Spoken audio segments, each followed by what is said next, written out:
All right, so this is what I would consider the budget option for ultralight rifles. This is a Kimber Hunter that I had cut down to 18 inches and I modified the stock. Let's get a quick weight on the total package here,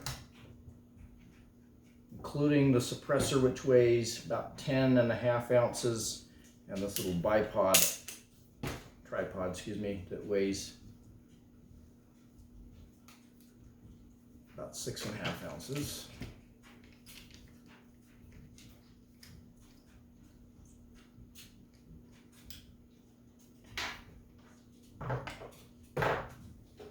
And a full mag and a full mag sleeve. So I'm going to get it to balance on here.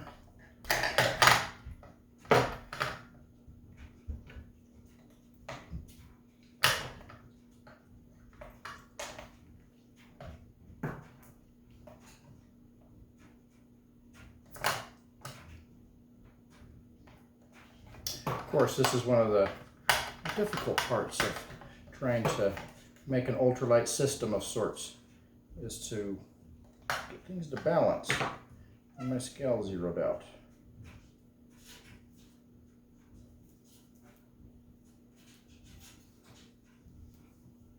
There we go.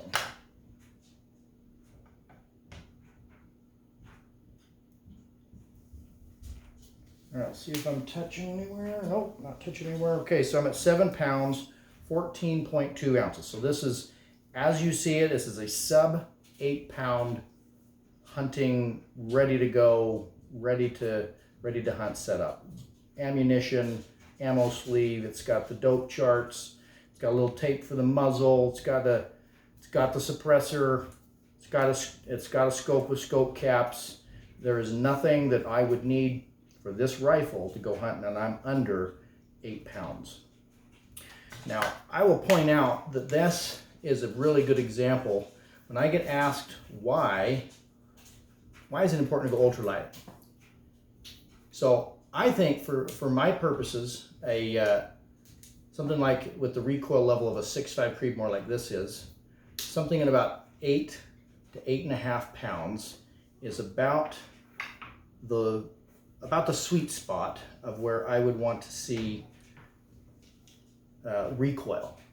So if I go too much lighter than that, if I had, say, a 7 pound total mass, including everything, rifle and a 6.5 Creedmoor, the recoil starts to get to the point that it affects the accuracy, the shootability of the rifle system. So 8.5 pounds is about that sweet spot. However, if I was to start with a 7 pound rifle, I'm going to be limited in what I can put on the rifle to end up at that same 8 pounds. For me, I consider some of these features like having a suppressor, having a tripod, having a scope that is capable of longer range. It's got dialing turrets and whatnot. I believe that those are features that are going to make me more effective as a hunter, whether it's myself that's shooting or someone I'm mentoring, a youth or whatnot.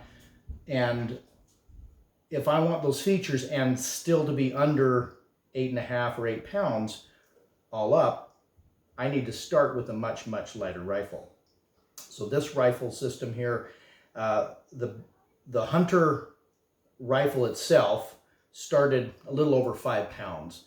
By the time that I was done carving it up, so to speak, it weighed in about the I'd say about the 4.5 pound range. So a 4.5 pound rifle plus all the goodies that makes it a shootable platform. That's where I'm going to get to that. Just in this case, just under 8 pound range. So this is, I consider this to be one of the cheapest options, depending on what scope you decide to put on, one of the cheapest options for setting up an ultralight rifle. So out the door, you can buy a Kimber Hunter in, well, there's really only 2 caliber options, a 308 or a 6.5 Creedmoor. And you can pay under $800 if you shop around. Let's say $850 if you're having a hard time finding a deal, but I've seen them as low as $750. You're going to spend about $130 to $160 to have a gunsmith cut and thread the muzzle to a shorter length. In this case, that not only saves weight, but it makes it more portable for having the length of the suppressor on the end. And then beyond that, I mean, you've basically then got the normal accessory costs, the cost of your rings, the cost of your scope. In this case, I do have a mountain ascent bolt that I took off of one of my Kimbers. So this would be this is a couple ounce weight savings. So if you kept with the stock bolt and bolt knob, you're still going to be in that same. You might be a tad over 8 pounds when it's all said and done, because this is lighter than what would come with the factory Kimber Hunter. So we're going to talk a little bit in a subsequent video about some of the changes that I'm going to make to this particular rifle, and how it's going to happen. In this exact configuration, this took a couple of big game animals this past fall. I really like it for its, it is very lightweight. It was my primary rifle as far as what I personally was carrying to hunt with. The modifications that I made to the stock allowed me, it gives me a lot of control with this. It's going to go out of the frame with the stock, the way it's cut. I can hold it with my thumb and pack this one-handed, and if I'm getting ready for a shot. So it really worked well for my style of hunting. While it doesn't look very appealing, added some foam here with this duct tape, and added a foam piece instead of the factory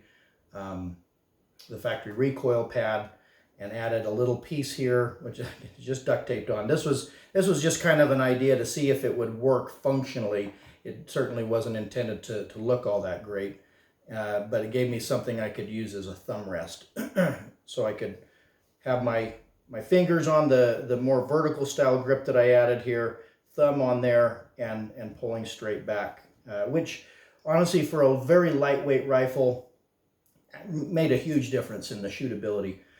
I was able to shoot consistent, sub MOA groups out to 500 yards with this rifle. Now, a lot of people will say a light rifle won't shoot well, and the problem is most light rifles that you buy from the factory come with the sporter style stock.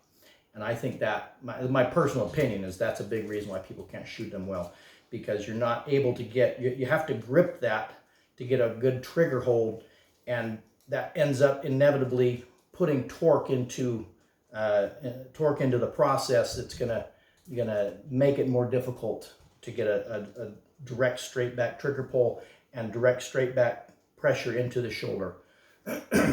So some things I'm going to change here in these subsequent videos is I'm going to replace the duct tape with a foam. If you watch the Tika mods, they're going to do something similar to that. So it'll look just a little bit nicer. I don't know that it's going to actually shave much weight. I think I'm going to replace this little bit bigger Picatinny and Arca with just an Arca. Other than that, I think it's going to be kept. Oh, I am going to replace the scope. The scope's going to get a very slightly lighter weight scope, but it's going to represent this as a budget rifle much better. This NXS from Night Force is a great scope. It's going on a different rifle, but it's expensive. There's no doubt about it. It's an expensive rifle, or an expensive scope. And I have what I would consider an equally durable SWFA scope in a 3-9 that's going to go on this instead, that actually is about a 1/3 of an ounce lighter weight. So it'll be a good fit for this particular setup. So any questions you might have about this and building this type of kind of a DIY custom rifle on a budget, put them in the comments below, and you'll probably see this rifle or some iteration of it in later videos. Thanks.